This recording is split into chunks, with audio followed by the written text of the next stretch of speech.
Hey, it's Darryl Syms, and today I'm going to be teaching you how to play New Light by John Mayer. I figured this was a good idea because John released this song like 2 days ago, and it's actually a very cool song, but it's also great for beginner guitar players. And I figured that most of my videos are aimed towards more experienced players, so I thought, why not throw a beginner's video out there now and again? So let's get on with the lesson. So there are 5 parts to this song that I want to share with you, and the first 2 I don't really need to go into great detail with. I'm just going to take an extract from the song, play along with it and annotate the chords on screen, and then we'll talk about the more lead-based things.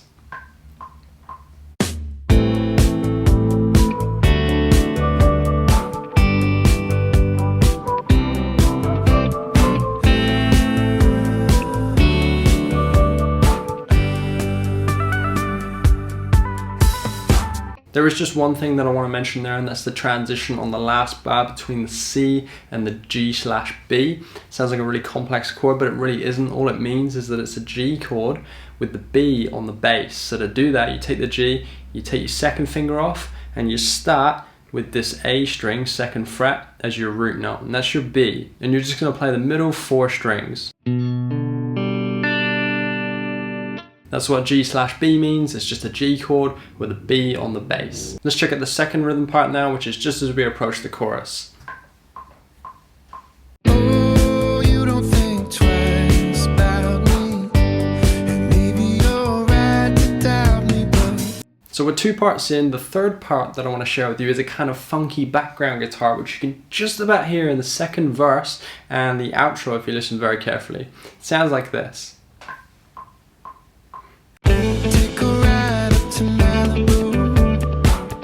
I just wanna sit and look at you, look at you. Now, since this is a funky background guitar, John does improvise this part, but if you're not so comfortable improvising this sort of funky rhythm yourself, then I'll give you a template to work from. Let me play it slowly for you. We're jumping from the 5 to the 7 here. We have a hammer on to start off with.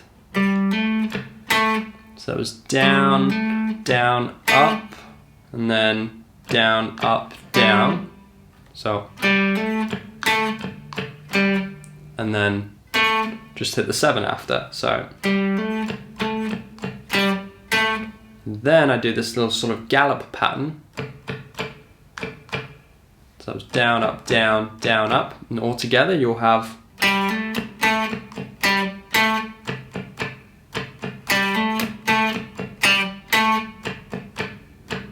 And then you essentially do the same thing, but on the 4th and 5th fret.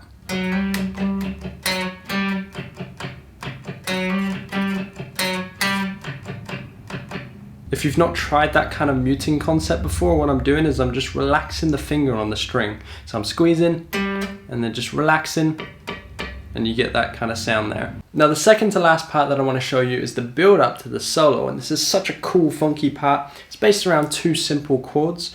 We have 2 triad shapes, in fact. We have, so that's 12, 12, and then 10. First finger on the 10 there, and then your 3rd and 4th on the 12 of the D, G, and B strings. And then we bar that 12th fret on the same strings, D, G, and B. So we've got, those are the only 2 chords throughout this part, and we're going to be taking the same funky rhythm that we used for the second verse and applying it to these chords.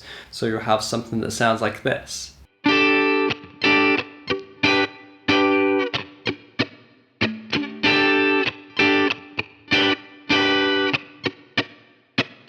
Now it can be tricky trying to be accurate with those mutes in there, but the strings that I'm hitting with the mute are those strings, the D, G, and B. I'm always playing those strings. I'm also aware of the strings around the chord shape, so I'm actually muting the string above the D string with the tip of the 3rd finger, and I'm muting the bottom string with the bottom of my 1st finger. So even if I accidentally overshoot that strum and I hit those strings outside, it doesn't matter because I'm muting them. So if I intentionally try to hit everything, you can see it doesn't necessarily matter because I'm in control. Same applies with the 3rd finger here. When you're barring, I'm muting the string above, which is the A string, and I'm sort of curling that bar up towards the bottom so that I'm not playing the E string.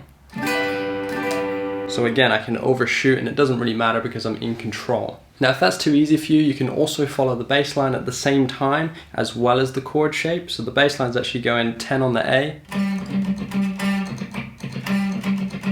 10 on the D, 14,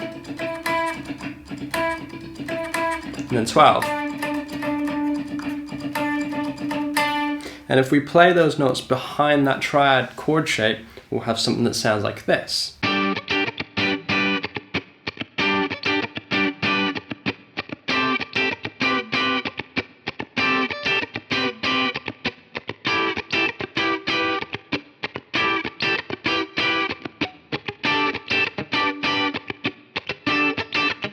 And then comes the last and most exciting part, which is of course the solo. Let's break that down now. So the whole solo is conveniently around this area of the neck, the 12th and 14th fret, which makes it real easy for your fingers. It starts with the first phrase on the 14th fret on the G, and we have, so that's 14G, 12B, 13B, with a bit of vibrato on the end, very important. And then we have more vibrato there. We got 14D, 11G, and then the next phrase. So we get a first finger bend on the B string there, just a half bend to 13. Drop the pick onto the string to sort of cut off that note at the peak before picking it again. And then we have, so that was 13B, and then 2 bends on the G string, 14th fret. We've got the first bend, cut the note off with the pick, release it, and then we've got a bend and release, finishing with some vibrato on that 12th fret. And then we have a phrase that's similar to our first one, except we have a hammer on there. So 12 to 14 on the D, and then 12 on its own, bit of vibrato. And then the last phrase finishes on the 14 here on the G string. So we've got a bend and release, 12, and then a very slow bend on that 14 to finish, with a bit of vibrato at the end. The solo starts on the 3rd beat, so here we go. 2, 3, 4, 1, 2.